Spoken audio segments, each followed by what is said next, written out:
What's going on, guys, and happy Thursday. Last OTA patch, we had some buffs and nerfs that were on the risky side of things that were there to make a big shakeup, and that they did. We have Magic going into a lot of different decks, and the balance team, they do it again. They hit a home run. We've got 5 buffs to cover today, 0 nerfs, and all of which are fire. Now, this month's Season Pass card, Phoenix Force, just got buffed up last OTA. And after that, I said in my video that it made Captain Marvel, Vision, hell, even Absorbing Man just feel a little off. That card does what they do, albeit a little differently, but almost better. And guys, call me Doctor Strange because nailed it here. It takes us to our first and probably the best buff of today's patch, Captain Marvel. Now, what they're going to do is take the same ability, the Captain Marvel that you know and love, and probably don't love, you don't play her, and going from a 5/6 now, they'll be taking her down to a 4 cost and 5 power. And my gosh, this is an awesome change. Like, Captain Marvel now, her utility is going to go, dare I say, higher, further, and faster in the Marvel Snaps meta. Boom! She's going to be used in a wide variety of applicable decks. You can play her on turn 3 with Zabu, of course. Easier to play in a Shuri. But then people forget, you play Zabu down early, you can Shang-Chi their biggest threat, and then play her down anywhere. She can go to Sanctum or beef up another lane and just smooth out the board state. You're going to see Captain Marvel probably a lot more, and I definitely plan on getting an immediate impact with her in a ton of different decks. Now, moving right along, guys, to our next buff, we've got Vision. Now, funny enough, I mentioned both of these in the last OTA, and if you adjust one, you kind of have to adjust the other one just because they're tied together in a sense. Now, I wish he would have been brought down to a 4 cost. That's not the case. He got +1 power, which is, it's definitely interesting. They say this is going to get him out of that Shang-Chi zone still if they brought him up to, let's say, a 5/9. But with this one, you're already playing mind games with Vision, right? And I feel like I would have loved this idea of you could move your Vision, or maybe you don't, or maybe they guess where you played and then they play the Shang-Chi. So it's not as big of a deal as other cards, and maybe you just want the raw power. Maybe I'm way off here. That's just the feelings I have on the card, and he doesn't... His ability is nice, don't get me wrong. But in comparison to, let's say, Arrow, another 5/8, it's just not as big. I wanted to be able to move him a bit more to get more mind games with the Vision. I think that would have skyrocketed his viability overall. He's going to get a bit more consideration at the 5 cost slot. Maybe Shuri as a movable nuke of a 5/16. That's pretty damn good. But I don't think he's going to skyrocket, especially by comparison to Captain Marvel. Vision did, though, get a nice little touch-up to a 5/8. Now, our third buff takes us to probably one of the most fun cards to play, definitely combo-wise in Snap, and that is Absorbing Man. Now, I don't know how to say this, but I'm pretty sure that this right here is about to be the worst take you've ever heard. He is the Mystique for the on-reveal class. Now, this makes him insane, obviously, with a lot of different synergy. It's just a bad take. So, Absorbing Man is a very difficult card to adjust. I kind of talked about this last time.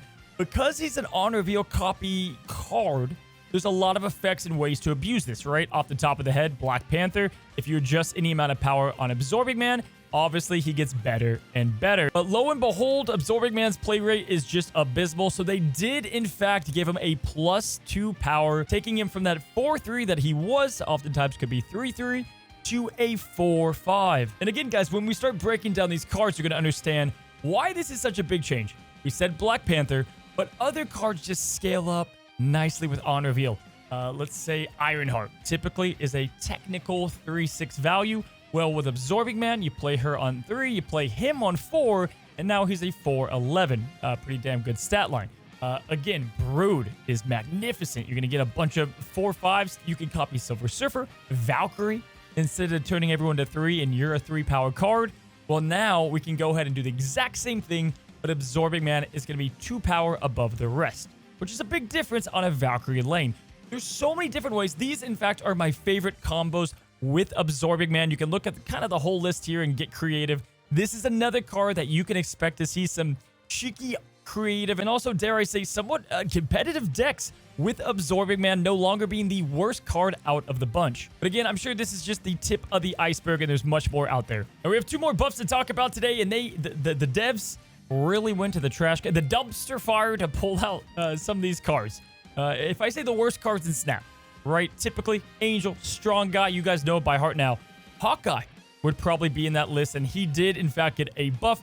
He used to be a 1-cost starter card, kind of like Medusa, that if you played also on the same lane as Hawkeye the next turn, he got +2, making him a 1-3, but now he'll be getting an additional power point, making him a 1-4. And guys, it's great to see yet another starter card get a nice little bit of a buff. Here's the deal. I think he's going to be pretty usable in these bounce decks especially. Think about it now. You can go and play him any turn before Beast. Beast is played on top of him, and then he's going to go back to the hand. Next time you play him, he'll be for free, and then you can make him technically a 1-7. Him being free does make him a 1. You don't have to use the energy again. Very good card in bounce decks, and that's going to be his home. Still not bad, a 1-4 just by playing in his lane, with the only con being, I guess, like location space. After the recent nerfs on the last OTA to bounce, I think this with Beast and Falcon, you know, it's going to be a little bit more fun, and people may just play this card because they pretty much haven't before. We have one last buff today. Doesn't seem like the craziest, but we've got Hulk Buster, and he's going to get himself a small buff going from a 3-4 to a 3-5. Now, first of all, you've got, let's say, Maximus. That's only 2 power less, so just playing him in a lane where he can't merge with anything, that's not bad. But even the dev said it's pretty obvious. He was getting just about no play. And with Hulkbuster, the way the card works, typically you're able to manipulate this merged power so much more so than a typical 1 power increase would usually do for a buff. You know, small buffs like this is kind of what I'm looking for. I think this is perfect. Really like Deadpool, Human Torch, Black Panther, it doesn't matter. Multiple Man, you're looking to multiply this power over and over. So a 1 power increase is a lot more on Hulkbuster than on another card. And I think this could bring him into some other decks where maybe you would look to use Hulkbuster a bit more. Definitely not an impactful card whatsoever. But you got things like Phoenix Force now. We got even more multiple man decks going out there. And guys, this just screams setting us up for next season. Dakin is next season's season pass card. And whenever you kill his shard, he's going to go ahead and double his power.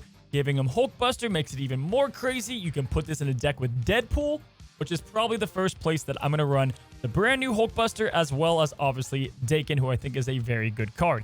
Hulkbuster shows a lot of promise because, again, 1 power point is a lot more for him on things like Deadpool, Human Torch, Multiple Man, the list goes on. I think this is going to be a nice little change and nothing crazy for a card that desperately wanted more play. And to wrap up the OTA, we've got ourselves a small medal change for Conquest. So we have a great increase in the medals here on Silver Conquest. Gold is getting a slight change, and this is good, right? More medals means more rewards. Now I'm just hoping they tune up the reward shop a little bit. Also, guys, be sure to check out, they did announce a road ahead. I'll link the video up in the top right. Some big things coming to Snap, and it's definitely good to see that a lot of things are going in the right direction. So you can check out that recap video up above. So there it is, another week, another strong OTA. I think these changes are going to have a pretty big effect, and we're going to see over the coming days. Just like Magic, it's so cool to see that a power or cost adjustment can have major impact on the meta and on decks that they're ran in. Now, I do expect nerfs to come. We do have a balance, the big patch coming that affects abilities. That's going to be quite interesting. But the last week is bound to be interesting as we head into what is sure to be kind of a destroy meta. Hopefully you guys enjoyed today's video. I want to thank you guys for hanging out, stopping by today. And as always, guys, if you haven't already, subscribe down below. And until the next one, happy snapping.